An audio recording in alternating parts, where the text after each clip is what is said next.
Hello, everyone. My name is Dr. Amit Mehta. I'm a hematologist and oncologist at Premier Hematology and Oncology in Cary, North Carolina, and previously on the faculty at Duke University. I'm joined by Dr. Asad Dean, who is a hematologist and oncologist as well, and medical director at Texas Oncology, who is going to tell us about a patient of his with immune thrombocytopenic purpura who was treated with a BTK inhibitor indicated for ITP. And the specific patient case in this particular discussion is an ITP patient with risk of thromboembolism. So a few disclaimers as we begin the discussion. This video is for healthcare professional or HCP use only. This video is sponsored by Sanofi. Speakers have been compensated and/or received an honorarium from Sanofi in connection with this video. The content contained in this video was developed by Sanofi and is not eligible for continuing medical education or CME credits. Results may vary.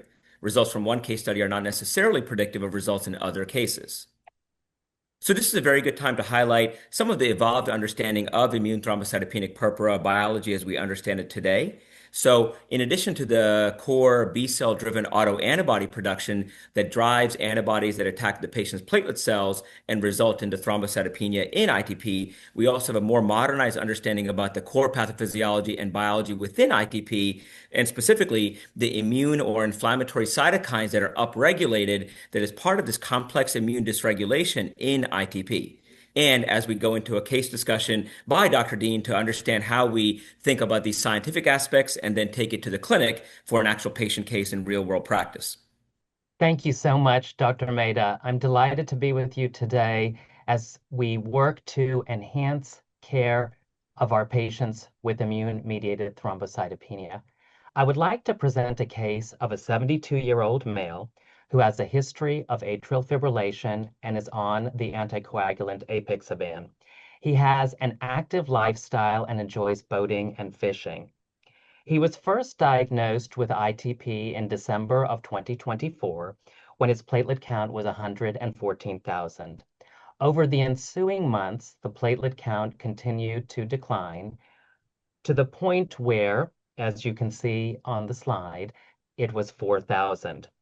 So in this kind of situation, Dr. Dean, where they have some interesting aspects here, not only the severe thrombocytopenia, but also the thromboembolic risk with atrial fibrillation, can you tell us about some of the key considerations you thought about that you felt needed to be treated or needed to be addressed during your therapy considerations? It's always a challenge when a patient with ITP is on an anticoagulant, particularly when their platelet counts plummet to dangerous levels, such as in this patient where it was 4.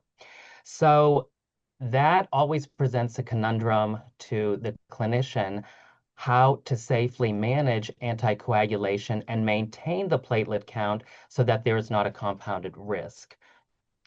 Also, I have to think about thromboembolic complications, and that is why patients with atrial fibrillation are on anticoagulation. But am I compounding the risk with treatment considerations with ITP? So I'd like to show you how I managed this patient over time. As you can see, the treatment history, the patient had mucosal bleeding while the platelet count was 4.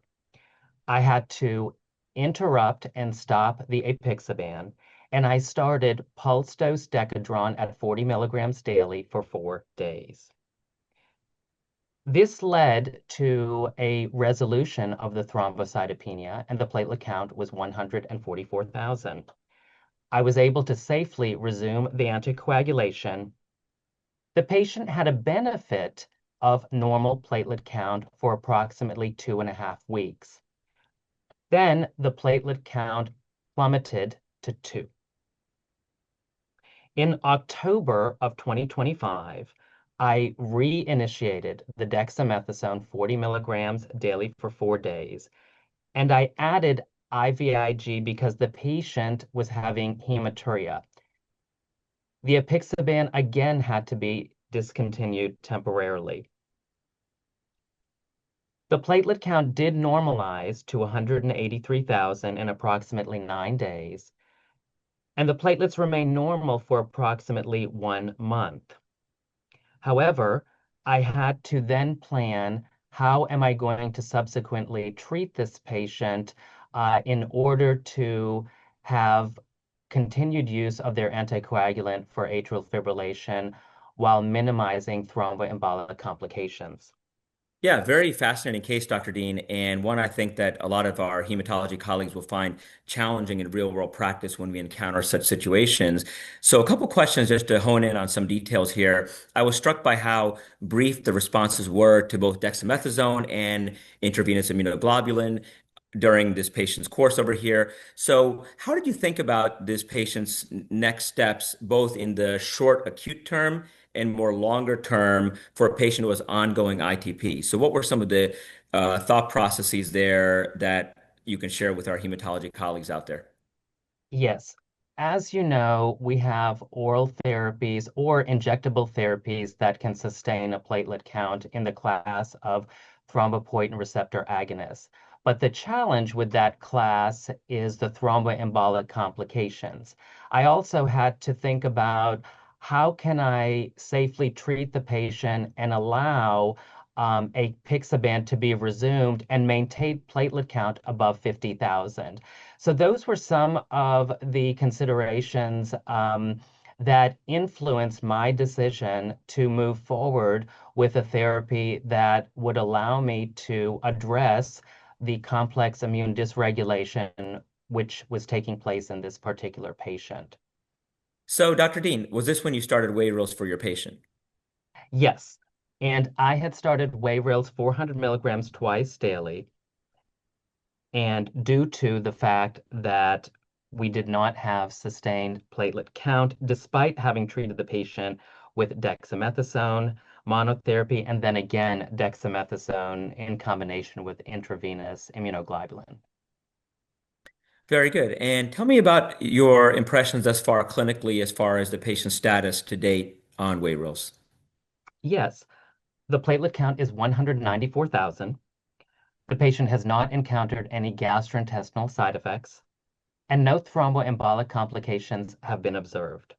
In addition, there has been no exacerbation of underlying comorbidities. Very good. And were there any other clinical aspects that you considered as factors that made you feel the patient was an appropriate candidate for WAYRILZ specifically? The fact that I was having to manage an ITP patient who was on an anticoagulant and also interrupt the anticoagulant due to severely low platelet count uh, was a challenge, but also to mitigate additional risk of thromboembolic complications. So very good. Thank you. So what information did you consider in this patient's case to decide whether the patient was appropriate for treatment with WAYRILZ as their next therapy? The indication for WAYRILZ is for treatment of adult patients with persistent or chronic immune thrombocytopenia who have had an insufficient response to a previous treatment. I would also like to highlight important safety information, and that is with regards to serious infections. An increased risk of serious infections, including bacterial, viral, or fungal, can occur in patients treated with Bruton tyrosine kinase inhibitors, including WAYRILZ. Fatal pneumonia occurred in one participant treated with WAYRILZ in the LUNA-3 trial. Other serious infections, one each, 0.8%, included COVID-19 infection, wound infection, urinary tract infection, and kidney abscess. Monitor patients for signs and symptoms of infection and treat appropriately. So I want to tell you about how WAYRILZ targets complex immune dysregulation in ITP through Bruton tyrosine kinase inhibition. The Bruton tyrosine kinase is found in B cells and macrophages.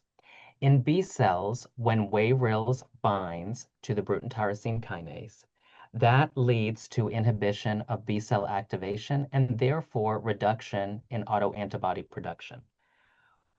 When WAYRILZ binds to the Bruton tyrosine kinase in macrophages, that leads to interruption of phagocytosis and therefore reduced destruction of platelets by macrophages. WAYRILZ, as a next-generation Bruton tyrosine kinase inhibitor, has a tailored covalent and non-covalent binding region. This technological advance allows increased selectivity, and it does not affect normal platelet aggregation, which is important and does distinguish WAYRILZ in the class of Bruton tyrosine kinase inhibitors.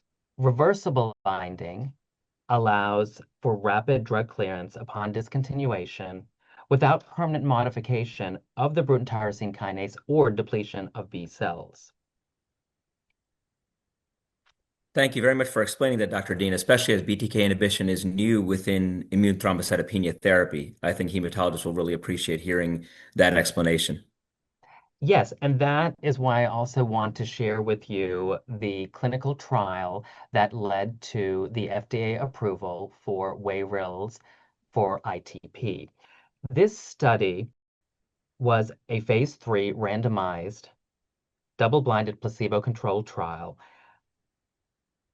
that was multi-center, and it evaluated the efficacy and safety of WAYRILZ at 400 milligrams twice daily. It was for a duration of 24 weeks, followed by a 28-week open-label period extension in adults with persistent or chronic ITP, including those with an insufficient response to corticosteroids and/or multiple treatments. The trial led to durable platelet response, and durable platelet response was defined as a platelet count greater than or equal to 50,000 for greater than or equal to 2/3 of at least 8 non-missing weekly scheduled platelet measurements during the last 12 weeks, including greater than or equal to 2 in the last 6 weeks in the absence of rescue therapy. As you can see on the graph, WAYRILZ durable response was seen in 23% of patients in comparison to 0% in the placebo control. It's important to also note that 30% of patients in LUNA-3 had received 1 to 2 prior lines of therapy. Now I'd like to turn attention to just telling you about post-hoc analysis that looked at modified durable response. And as you can see on the slide, modified durable response was defined by the International Working Group Standard for Platelet Response as part of the criteria. The platelet count had to be greater than or equal to 30,000 and at least doubled from baseline. No bleeding could occur. Duration was for greater than or equal to 50% of assessments during the last 12 weeks of the double-blind period or last 16 weeks of the open-label period. As you can see in the bar graphs, for those patients in the double-blind period who received 1 to 2 prior therapies, the patients with modified durable response was 44%, in comparison to 34% for all WAYRILZ patients. When we look at the double-blind and the open-label periods, the percentage of modified durable response for those patients who received 1 to 2 prior therapies was 64%, in comparison to 50% with all WAYRILZ patients. Now, what is important to know, and there is a study limitation, this is post hoc analysis, which was not designed or powered to establish statistical significance. Results are descriptive only, and definitive conclusions cannot be made. Excellent. That's really informative about the phase 3 trial results and the post hoc analysis, Dr. Dean. What about the safety side of the coin as far as trial data is concerned? Yes, the established safety profile of WAYRILZ in LUNA-3 is on the following slide. You see that there is no grade 3 or grade 4 adverse reactions except for COVID-19, as this trial did accrue during the pandemic. The toxicities that were most common were gastrointestinal, diarrhea, followed by nausea. There were no treatment-related events of atrial fibrillation or anemia with WAYRILZ.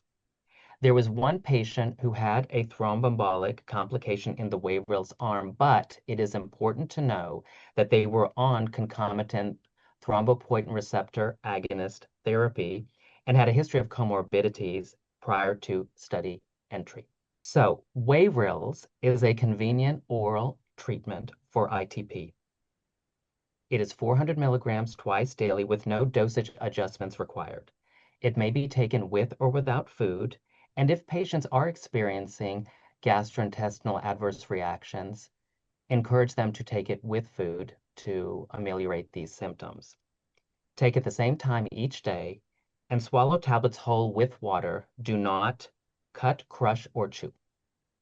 Dr. Dean, thank you greatly for sharing your patient's case, the clinical perspectives you shared, as well as the review of the trial data.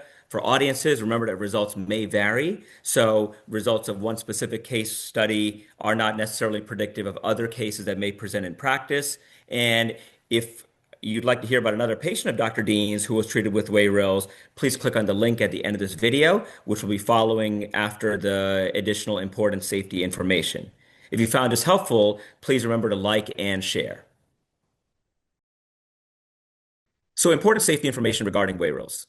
Warnings and precautions include serious infections. An increased risk of serious infections, including bacterial, viral, or fungal, can occur in patients treated with Bruton's tyrosine kinase inhibitors, or BTK inhibitors, including WAYRILZ. In the LUNA-3 trial, fatal pneumonia occurred in one participant in the WAYRILZ group. Other serious infections, one each at 0.8%, included COVID-19 infection, wound infection, and one patient experienced urinary tract infection and kidney abscess. Monitor patients for signs and symptoms of infection and treat appropriately. Secondly, hepatotoxicity, including drug-induced liver injury, or DILI. Hepatotoxicity, including severe, life-threatening, and potentially fatal cases of DILI, can occur in patients treated with BTK inhibitors. Elevations of liver transaminases occurred with WAYRILZ in the ITP clinical trials and were generally mild to moderate in severity. Evaluate bilirubin and transaminases at baseline and is clinically indicated during treatment with WAYRILZ. For patients who develop abnormal liver tests after WAYRILZ, monitor more frequently. If DILI is suspected, withhold WAYRILZ. Upon confirmation of DILI, discontinue WAYRILZ. Thirdly, embryo-fetal toxicity. Based on findings from preliminary animal reproduction studies, WAYRILZ may cause fetal harm when administered to a pregnant woman. Verify pregnancy status of females of reproductive potential prior to initiating WAYRILZ treatment. Advise females of reproductive potential to use effective contraception while taking WAYRILZ and for 1 week after the final dose. Other adverse reactions include most common adverse reactions at an incidence of at least 10% were diarrhea, nausea, headache, abdominal pain, and COVID-19. Drug interactions include avoiding concomitant use of WAYRILZ with strong or moderate CYP3A inhibitors, which increases the risk of WAYRILZ adverse reactions. If short-term use of these inhibitors cannot be avoided, interrupt treatment with WAYRILZ. Avoid concomitant use of grapefruit, starfruit, and products containing these fruits, and Seville oranges with WAYRILZ. Avoid concomitant use with a strong or moderate CYP3A inducer, which may reduce WAYRILZ efficacy. Administer a dose of WAYRILZ at least 2 hours before administration of an antacid or histamine ACE2 receptor antagonist. Avoid concomitant use of proton pump inhibitors with WAYRILZ. Concomitant use of acid-reducing agents may reduce WAYRILZ efficacy. WAYRILZ is a moderate inhibitor of CYP3A and increases exposure of these substrates. Monitor for adverse reactions and consider dose adjustment of the CYP3A substrate. WAYRILZ is an inhibitor of PGP, BCRP, and OATP1B in vitro. The effective concomitant use of WAYRILZ with OATP1B and BCRP substrates has not been established in clinical studies. Monitor for adverse reactions of the concurrently administered PGP, BCRP, or OATP1B substrate more frequently, where minimal substrate concentration changes may lead to serious adverse reactions. Regarding use in specific populations, for patients who may be lactating, for lactation, due to the potential for adverse reactions in a breastfed child from WAYRILZ, advise lactating women not to breastfeed while taking WAYRILZ and for at least 1 day after the final dose. Hepatic impairment. Avoid administration of WAYRILZ in patients with moderate or severe hepatic impairment, such as Child-Pugh class B or C. Renal impairment. Avoid use in patients with severe renal impairment. For more information, please visit the website www.wayrilz.com/HCP.